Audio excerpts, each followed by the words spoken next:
ঠাকুর যখন চিকিৎসার জন্য শ্যামপুকুরে ছিলেন, তখন ভব মুখুজ্জেদের একটি মেয়ে রোজ সারদার সঙ্গে গঙ্গা স্নানের কালে তাকে পড়াতো এবং আগের পড়াও ধরতো। মা মুঠো করে পয়সা দিতেন বলে সকলে ভাবত তিনি গুনতে জানেন না। একবার দারুণ গ্রীষ্মকালে এক ভক্ত কলকাতা থেকে কিছু মিঠে কাঁচা আম জয়রামবাটিতে নিয়ে গিয়েছিলেন। মা নিজে আম গুনতে গিয়ে বারংবার 6 পর্যন্ত গুনে গুলিয়ে ফেলছিলেন। শেষে বললেন, বাবা তুমি গুনে নাও। আবার হয়তো কোনো ভক্তের কাছে কখনো জানতে চেয়েছেন 6 গন্ডায় কত হয়।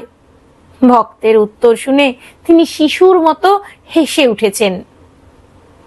অথচ সারদা মা তার দীক্ষিত ভক্তকে 108 বার জপের সংখ্যা বুঝিয়ে দিয়েছেন।